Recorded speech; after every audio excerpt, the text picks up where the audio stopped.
Okay, team. We need to get our notes together on Rebekka Dailey. The next episode highlights her re-election run. How much time do we have? We could go on for hours about her. We need to keep it under 10 minutes. We lose people after that mark. But you're right. She's done a lot for this town and has a vision for the town's future that is attainable and something we can all be proud of. The hard part is trying to find something negative. She's a freaking unicorn. True. We'll find something somewhere. Where's Pepper? She's meeting with Lori Moyer so we can get a head start on the next episode. Let's start digging. I think a lot of people realize that Rebekka uses analytical tools within her role as a trustee.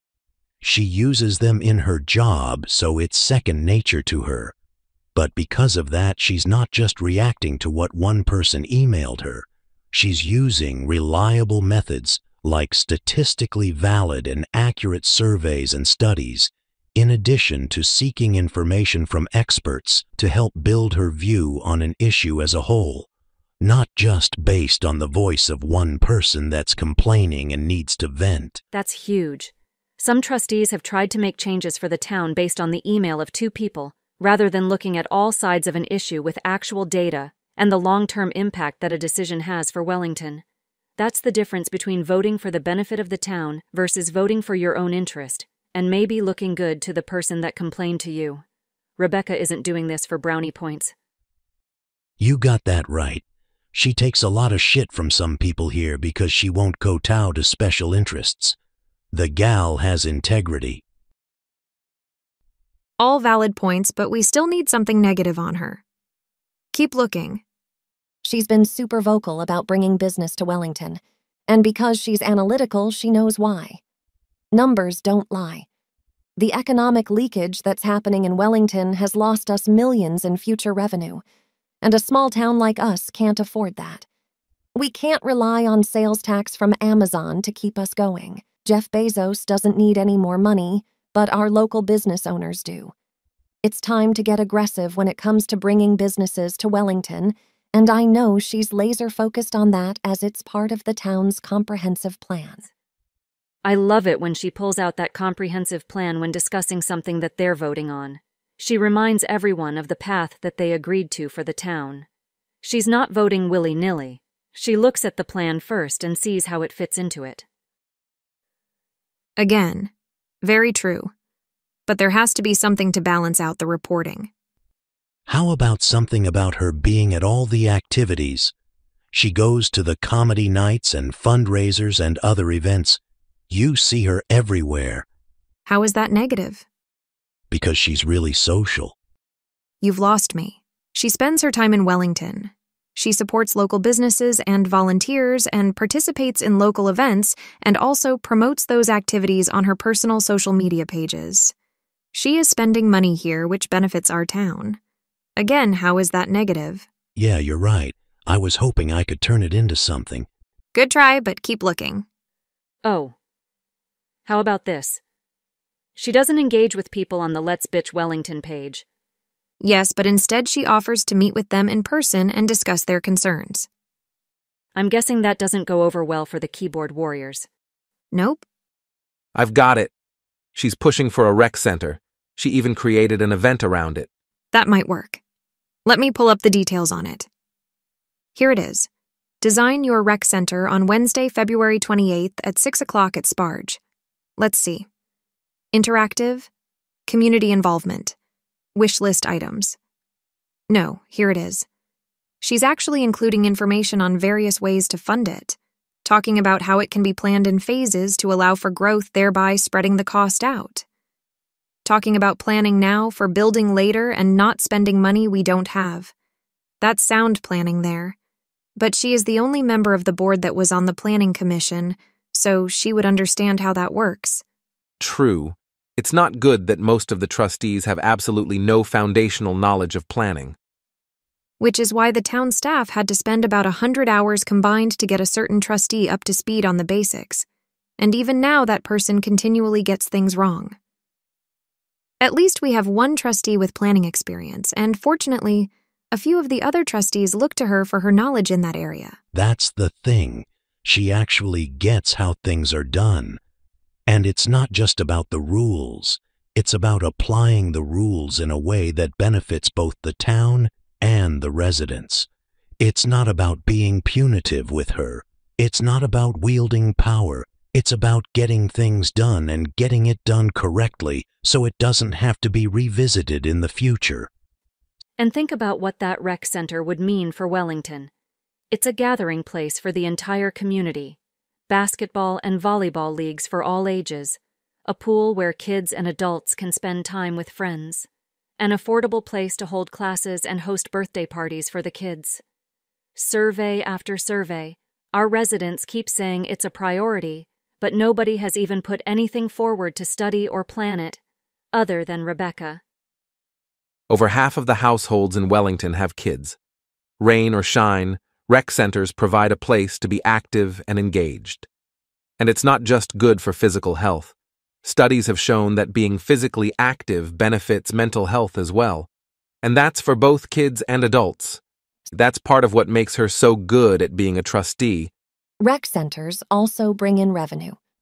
Definitely, and in a couple different ways. Sure, you may have punch cards and class fees, but think of the amount of money that families would be spending in other towns if they were going elsewhere for those services.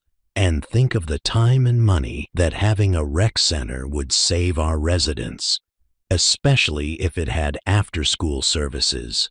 Last time I checked, the Boys and Girls Club had a wait list, and we've got a ton of new homes that will be built over the next 5 to 10 years, and even longer. See, that's part of this. Rebekka is not just looking at short-term stuff. She's looking at long-term improvements that won't even be built until long after this next term in office is over. She was raised in the area. She even went to Eystone when she was a kid.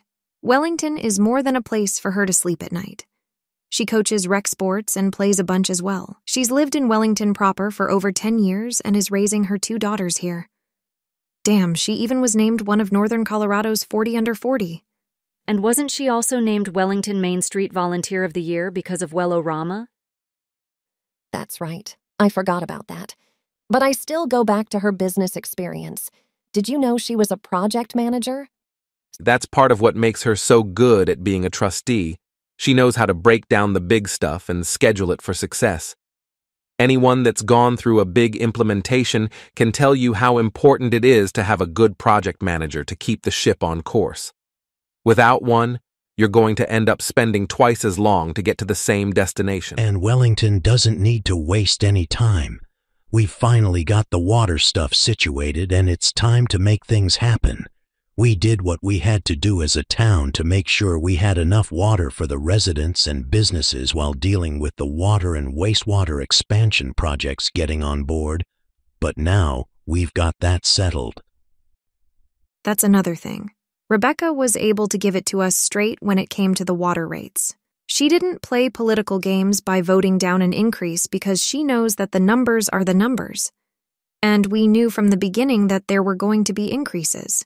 Hell, the trustees that voted against the increase this year actually voted for the 5-year plan last year.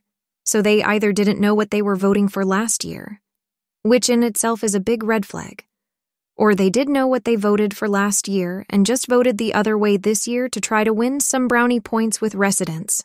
Either way, they decided to be cowards instead of telling the hard truth to the residents. Yes, it sucks that our water rates are as high as they are, but Rebekka will sit down with you and tell it like it is. The good, the bad, and the ugly. And then she's going to tell you how we're going to get through the other side of it as well. She's not afraid to tell it like it is. And I respect that. That's why I trust her. She just puts it all out there for you, and she's not going to sell her soul for brownie points. She has too much integrity to do that. She's taken it on the chin on more than one occasion. Remember the book ban? There were a lot of people that were fired up both ways about that. And what did she do? She put forth a resolution in support of the Wellington Public Library, protecting open access to information. Here, I have it right here. The Board of Trustees hereby supports the freedom to read and opposes book banning and other attempts to patrons' access to information, the Board of Trustees shall take no action to censor, suppress, remove, monitor, or place age restrictions on ideas or information in our public library. The Board of Trustees stands firmly with the mission of the Wellington Public Library, which is a vital part of our democratic fabric and provides knowledge access for all. And that went national. While towns across the country were banning books, Wellington approved a resolution to do just the opposite. And Gator voted against that. It passed, though, and that's what matters. Rebekka put herself out there, knowing that it would piss off a bunch of people, but that it was the right thing for the town and the residents of the town. And with all the threats of defunding the library that came afterwards, she was steadfast in her support of it. And look at all the amazing things our library has done since then. Look at the summer program, the increase year over year of books being checked out, and engagement. Ross even had an event at the Bonanza where he taught budget principles to kids by using candy. Our library has thrived even more since that resolution passed, possibly because they knew they had the support of the mayor and the board. And the support of the residents that came out and absolutely raised hell to squash that book ban. Let's face it, we're not going to find anything negative on Rebekka. Let's call it a night. There's no needle in this haystack. You guys go ahead and head out. I'll get the lights. Hey, don't forget to lock the doors. You know it.